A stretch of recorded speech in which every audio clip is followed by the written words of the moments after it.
I saw this last night. I had a blast. Okay. It is. You guys have. What if you're like, I hated it? No, not at all. I had a lot of fun watching this thing, and you guys have made it that I will never return a purse I agree. that I ever find. I'll never help anyone across the street. I'm not going to open doors for people. Right. No, it's being serious for a second. The thing that I also really enjoyed about it is that it flips the normal trope on its head. It's all women in this movie. Completely. You know, I'm assuming this is one of the reasons you got drawn to the project. Well, I think, for me, when I first read the project and saw that it was, 3 women at the helm, it reminded me of Get Out in the sense that it subverts the genre. It's a story that's attainable that we understand, but being that it's a separate lens and it's a different cast, it subverts the genre in a way that makes it more exciting, more innovative, and something that feels more modern. And, the Anthony Hopkins character is Isabelle Huppert, and the boyfriend character is instead my best friend. And those are things that I felt were an interesting modern twist on an exciting, pulpy, fun thriller. I really enjoyed Seamus's cinematography. Yeah. Talk a little bit about working with him, because it's cool that, like, the beginning, it's shot like a completely different movie, and then it just flips. Completely. I think that working with Seamus McGarvey, he is, in my opinion, I'm obsessed with cinematographers. Every movie I do, the first question I have when I talk to a director, I'm like, who's your cinematographer? What's your idea? Because I think it's probably, besides the editor, I think it's the largest part of the film. Much larger than even the actors.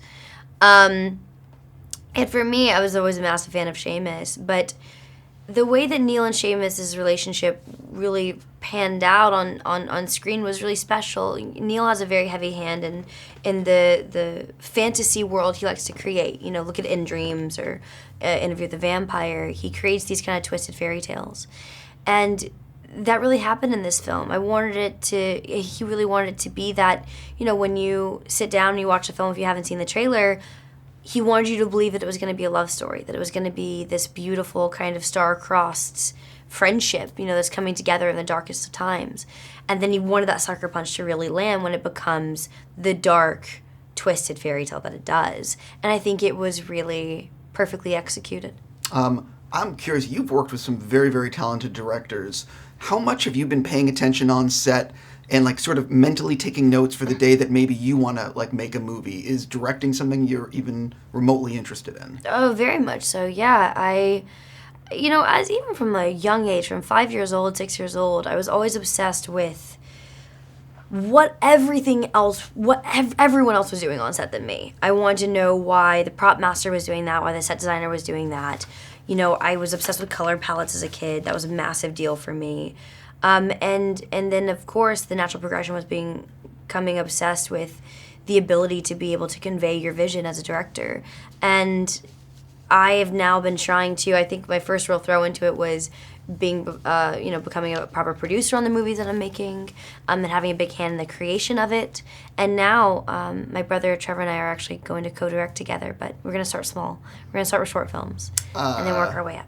So what's the short film? Do you already have something? I do have something, and it's a neo-noir thriller. Actually, I love genre. Shocker. Being that I've only made 100 genre films in my life. I'm just going to do a follow-up and then I won't pressure you, but who wrote it and when are you making it? I tried to get it made last year, but my time keeps escaping me and I don't want to rush it. I want to be able to give the amount of time that I need for the post-production predominantly, because there's quite a bit that I need to do. But my brother Colin actually wrote it, and this is not nepotism at its finest. Right. He brought it to me to hear my opinion on it, and I was like, this is absolutely brilliant. To give a little bit of tidbit, the greatest darkness is your own ego, and if you allow your own ego through the door, it'll be the thing that consumes you and kills you in the end.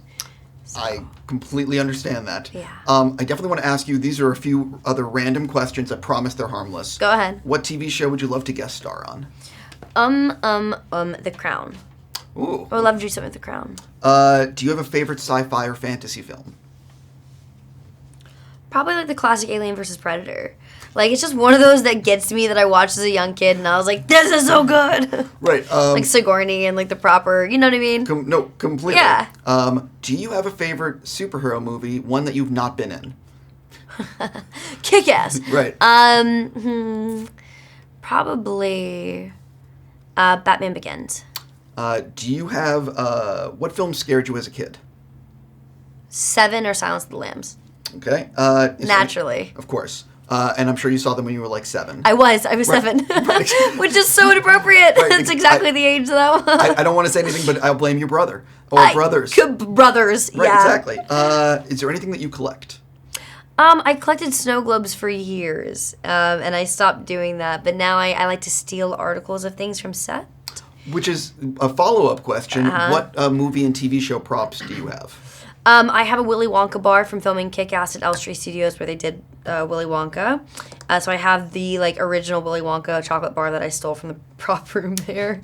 You should say you borrowed. Oh, and then on Hugo, the incredible sets we had on Hugo, they were perfectly done. And I stole one of the books, which was a book from, I think they got the books from a museum. And I stole it from set. I was like, I gotta take it. And I still have it on my bedside table. I will never invite you to anything.